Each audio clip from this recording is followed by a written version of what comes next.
Semangat. FGB man. Be strong in the Lord. Amin, amin. 100 orang. Bapak-bapak, kita mau akan judul daripada hari ini itu hikmat dan kebodohan. Pagi hari ini kita setuju kalau kita mencegah itu lebih mudah daripada mengobati. Setuju? Nah,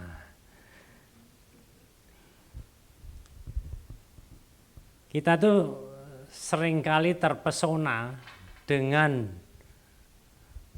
mukjizat yang terjadi, mengalami masalah, lepas dari masalah yang berat, karena Tuhan tolong dan bangkit kembali. Paham ya? Daripada hidup yang datar-datar aja. Ibaratnya begini, seperti kita membangun suatu rumah di atas pasir. Begitu angin, hujan, badai, dan banjir datang, rubuhlah rumah itu. Kalau yang hidupnya tenang-tenang, rata, itu mereka orang-orang yang berhikmat. Orang-orang yang membangun rumahnya di atas batu. Orang-orang yang berhikmat, membangun rumahnya di atas batu. Begitu angin, hujan, badai, dan banjir datang, rumahnya akan tetap kokoh berdiri.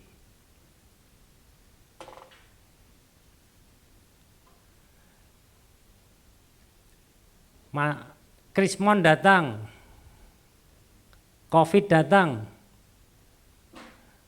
mereka tetap berdiri dengan kokoh. Bisnisnya tetap, keluarganya tetap baik, semuanya tetap baik. Itu orang-orang yang hidupnya berhikmat dengan Allah.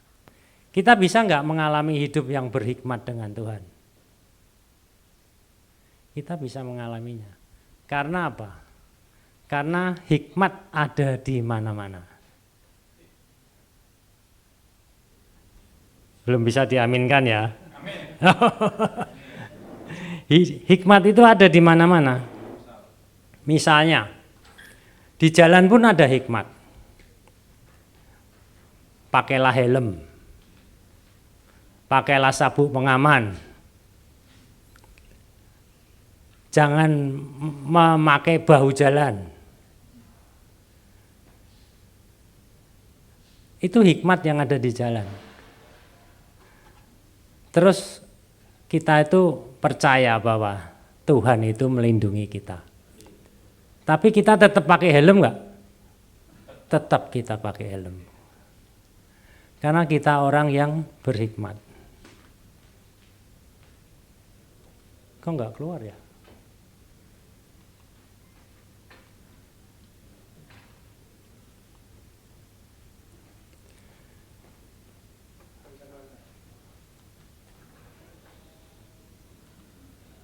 Nah, ini kebanyakan nih.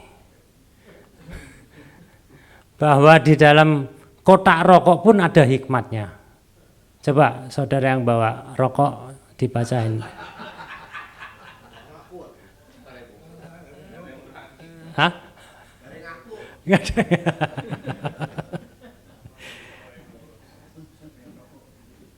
Nggak ada yang ngaku ya?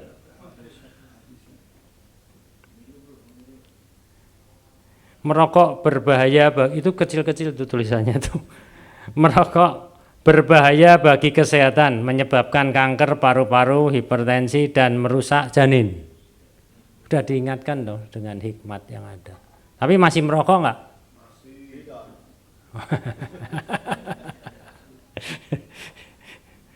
Ini ayatnya belum keluar, ini nggak bisa keluar nih. Ayatnya nggak keluar. Enggak, itu kebanyakan. Amsal 1 ayat 20 sampai 21. Hikmat itu, kenapa ini macet-macet? Manual aja deh. Amsal 1 ayat 20 sampai 21. Hikmat ada di mana-mana. Pasal yang ke-20. Hikmat berseru nyaring di jalan-jalan, Di lapangan-lapangan ia memperdengarkan suaranya. Di atas tembok-tembok ia berseru-seru.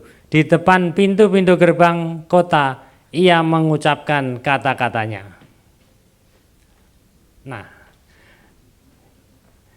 hikmat itu berseru di mana-mana.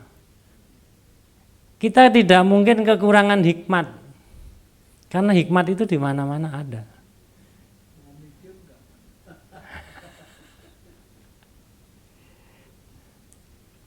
Bagaimana kita itu bisa kekurangan hikmat? Kalau hikmat itu di mana-mana. Kita selalu merasa kekurangan hikmat sehingga membawa kita masuk ke dalam kesulitan. Sedangkan hikmat itu berada, berseru-seru, nyaring di mana-mana. The next, ini hikmat yang di jalan tadi. Ini Maryam. Ini bahasa Indonesia apa bahasa? Bukan Marlboro, Marai Boros namanya. Bahasa Jawa. Ini bahasa Jawa ya. Oke, kita baca di dalam lanjut kita di Amsal 9 1 sampai 5. Panggilan akan hikmat. Hikmat telah mendirikan rumahnya, menegakkan ketujuh tiangnya.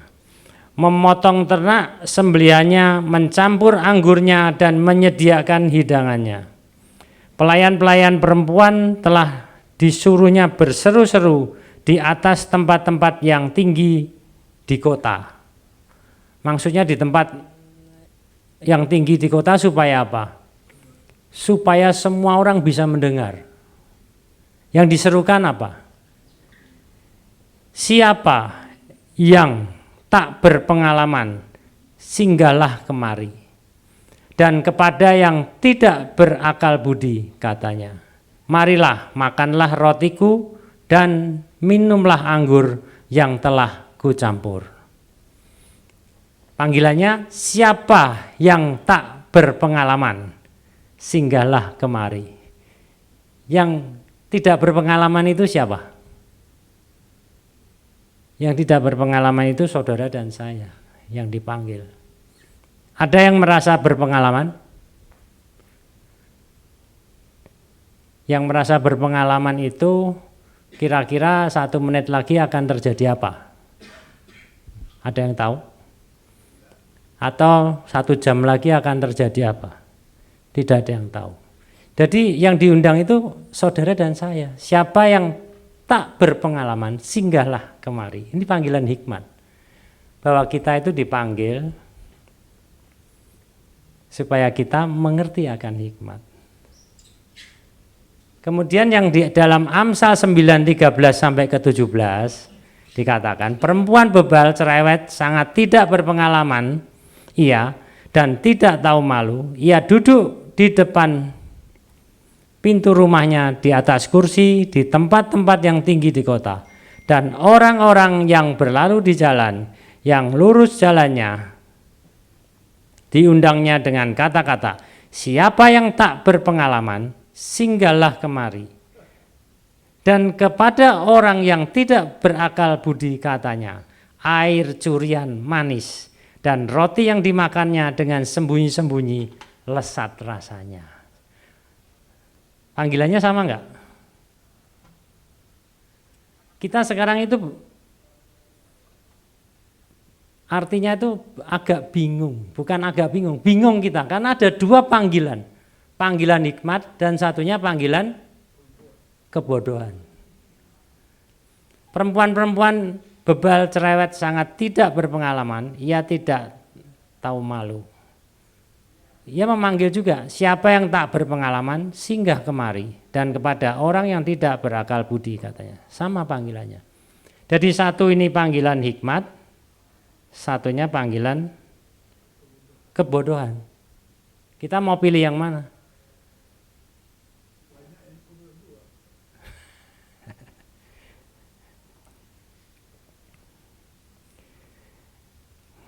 Kita bukannya kekurangan hikmat. Hikmat itu di mana-mana. Hikmat itu memanggil-manggil kita segala macam.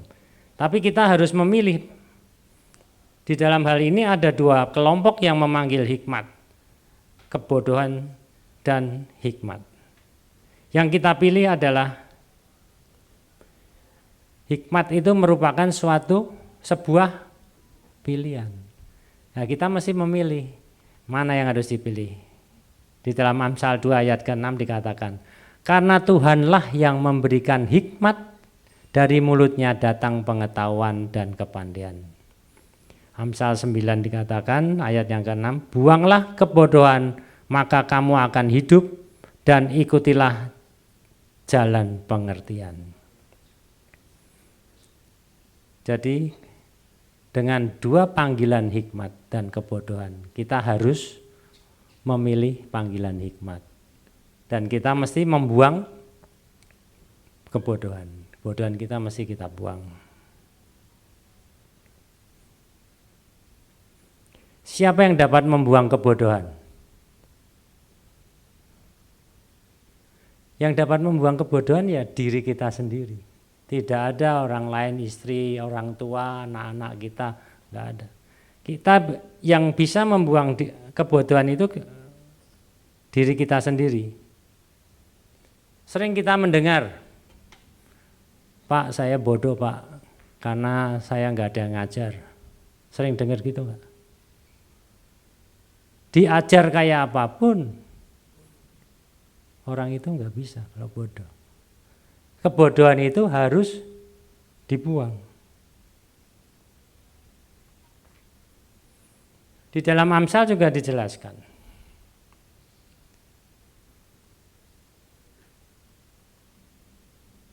Kok yang ini? Amsal 9-nya enggak ada ya? Nah, ini dia. Amsal 9 ayat 7 sampai 19. Siapa mendidik seorang pencemooh mendatangkan cemooh kepada dirinya sendiri. Dan siapa mengecam orang fasik mendapat cela. Janganlah mengecam seorang pencemooh supaya engkau jangan dibenci. Kira-kira tahu nggak artinya? Nih, kalau orang itu bodoh, dididik, dia malah mencemooh. Tapi kalau dikecam, dia malah mencela kita. Kalau kita kecam beneran, dia malah membenci kita. Tapi sebaliknya, kalau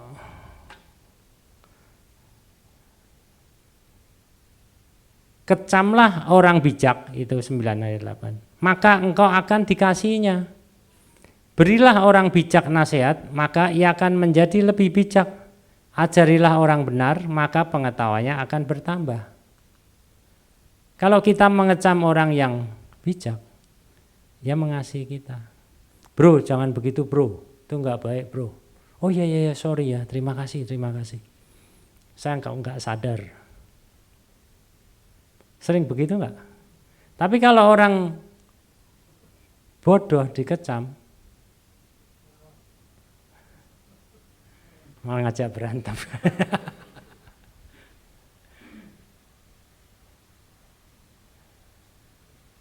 Setelah mengerti hal ini, kita orang bijak itu kita nasihati akan lebih bijak. Kita ajarin, pengetahuannya akan bertambah. Setelah mengerti prinsip-prinsip begini, nah, kita baru ngerti. Anak kita omongin, jangan begini dong, kamu pulang malam-malam terus. Nggak baik. Orang tua kan begitu kira-kira kan. Jawabnya anaknya apa? Papi kuno. Ya kan? Ya kita cuma bisa berdoa supaya kebodohannya itu dicabut gitu. Karena orang bodoh itu kalau kita didik dia mencela terus, malah kita diomongi kuno lagi. Wah, papi kuno lagi.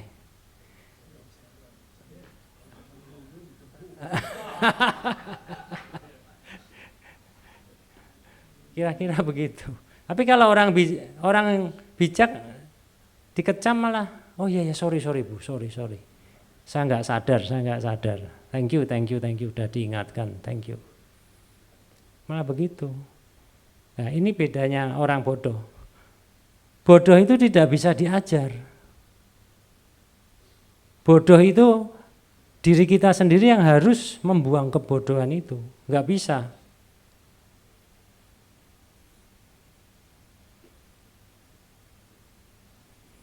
Kalau orang itu sudah membuang kebodohannya, ia akan berubah menjadi orang bijak, tapi belum menjadi orang yang berhikmat. Tapi orang bijak itu sudah bisa diajar, akan menjadi orang yang berhikmat. Tambah diajar, tambah berhikmat.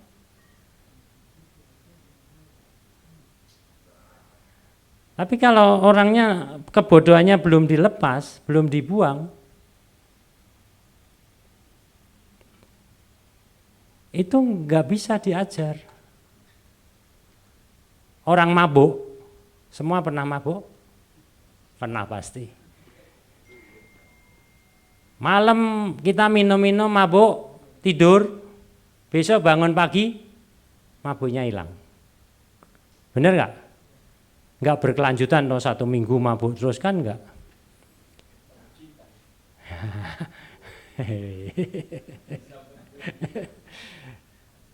Orang kerja, labor, pekerja, kerja seharian capek, tidur, bangun tidur, seger lagi.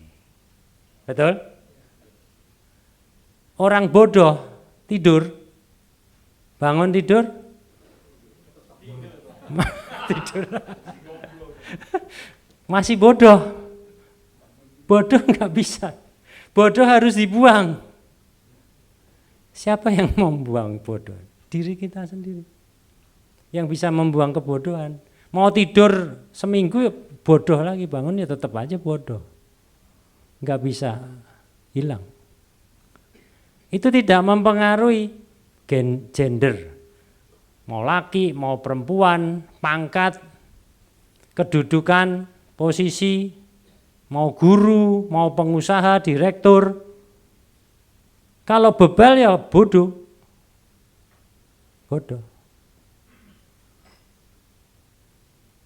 Seorang direktur pun dikasih tahu, Pak itu Bapak tadi ini salah kali ngomongnya begini-begini. Enggak, gua enggak salah. Berarti itu direktur yang bodoh.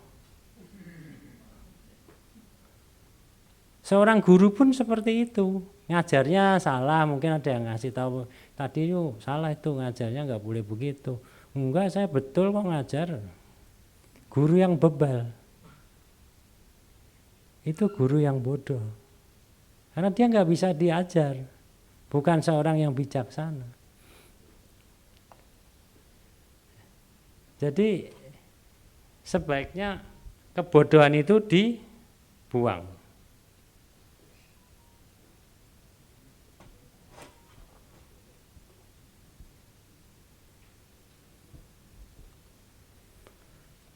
Nah, hikmat itu bermula dari hidup takut akan Tuhan.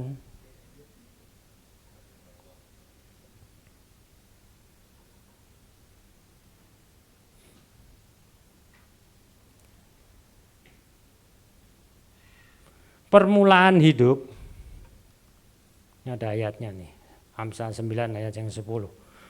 Permulaan hikmat adalah takut akan Tuhan, dan mengenal yang Maha Kudus adalah pengertian. Karena kita mengasihi Tuhan, maka kita takut akan Tuhan. Bukan karena kita mengasihi Tuhan, karena kita takut dari akibatnya.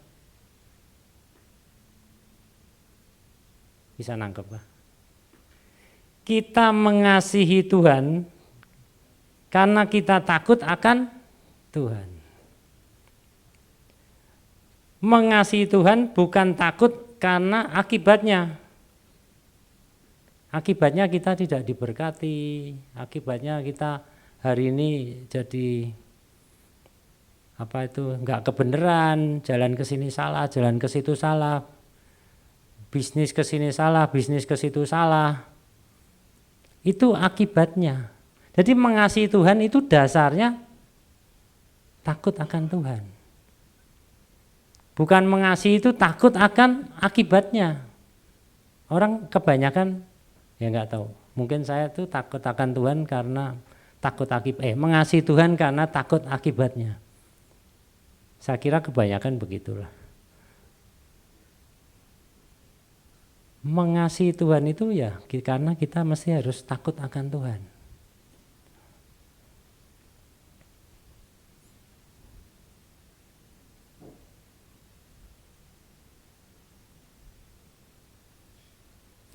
Amsal 3, 24 ayat 3 dan 4. Dengan hikmat rumah didirikan, dengan kepandian itu ditegakkan, dan dengan pengertian kamar-kamar diisi dengan bermacam-macam harta benda yang berharga dan menarik.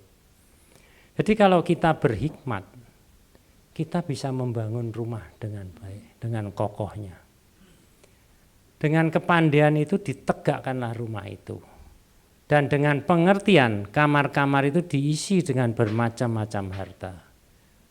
Inilah orang yang berhikmat itu diberkati Tuhan.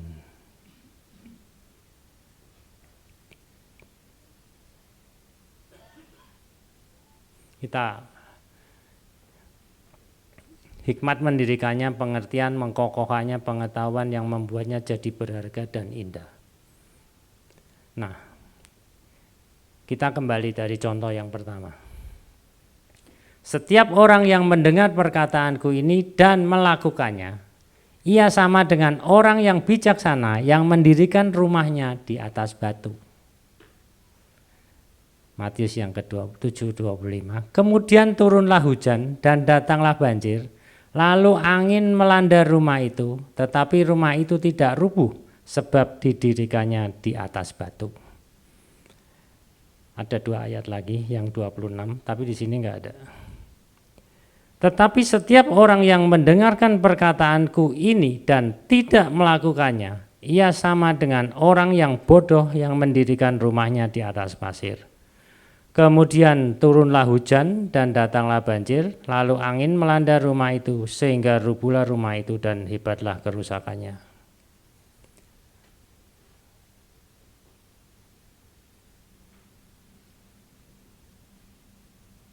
Nah, ini kembali ke contoh yang di atas tadi yang saya sebutkan bahwa orang perlu berhikmat untuk membangun sebuah rumah yang di atas batu, bukan di atas pasir. Kalau angin, badai, banjir melanda, rumah itu akan berdiri kokoh. Itu adalah suatu mujizat yang tersendiri. Bukan selalu kita melihat orang yang kita selalu terpesona dengan orang yang pekerjaannya habis, bertobat, ditolong Tuhan, mujizat terjadi, bangkit kembali. Selalu kita terpesona dengan begitu. Tapi mujizat yang tersendiri ini, orang yang membangun rumahnya di atas batu. Apapun angin, hujan, ribut datang, rumah itu akan tetap berdiri. Kita adalah orang-orang yang berhikmat di sini. Bisa menjadi berhikmat karena takut akan Tuhan mulanya. Takut akan Tuhan karena kita mengasihi Tuhan. Bukan karena kita takut akibatnya. Tapi karena kita mengasihi Tuhan. Itu baru kita menjadi orang-orang yang berhikmat. Berhikmat itu Tuhan akan memberkati kita. Bukan cuma berhikmat saja. Mujizat tersendiri yang kita lah.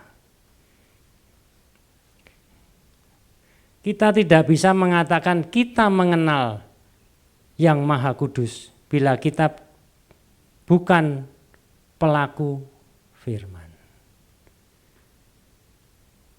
Tiap hari kita ke gereja, ke persekutuan, khususnya ke full gospel juga, tapi kita bukan pelaku firman. Itu kita membangun rumah kita di atas pasir, bukan di atas batu. Angin ribut sedikit datang, rubuhlah kita. Berdoa lagi, bertobat lagi, mujizat terjadi lagi, bangkit lagi, angin ribut datang, rubuh lagi. Bahasanya begini, tapi saya takut akan Tuhan. Takut Tuhan adalah awal dari hikmat, betul? Dengan hikmat membangun rumah, mujizat terjadi. Datang ke gereja, full gospel, tapi tidak melakukan firman Tuhan. Angin badai banjir datang, robohlah rumahnya, hebatlah kerusakannya. Bertobat lagi, berkata lagi, saya takut akan Tuhan. Takut akan Tuhan adalah awal dari hikmat. Dengan hikmat membangun rumah, mujizat terjadi, datang ke gereja, datang ke full gospel lagi, tapi tidak melakukan firman lagi. Angin badai banjir datang, robohlah rumahnya, hebatlah kerusakannya. Ini akan begini terus, berulang-ulang terus. Saya baca terus sampai sore nanti. Begitu terus, berulang-ulang. Jadi kalau kita itu takut akan Tuhan, permulaan dari hikmat, mengasihi Tuhan, dan melakukan firman Tuhan. Supaya hidup kita ini kokoh, Tuhan benar-benar memberkati hidup kita. Amin. Tuhan memberkati kita semua. Mari kita tundukkan kepala. Tuhan, kami mengucap syukur, terima kasih untuk pagi hari ini Tuhan. Kami telah mendengar sebagian akan firman-Mu. Kiranya Engkau berkati kami masing-masing, beri kami hati untuk tetap bersyukur, mengucap syukur untuk pagi hari ini Tuhan. Terima kasih atas penyertaan-Mu selama ini Tuhan. Berkat-Mu, kesehatan-Mu yang kami terima, kami mengucap syukur pagi hari ini. Terima kasih, di dalam nama Tuhan kami Yesus kami panjatkan doa ini. Haleluya Bapa. Amin. Thank you.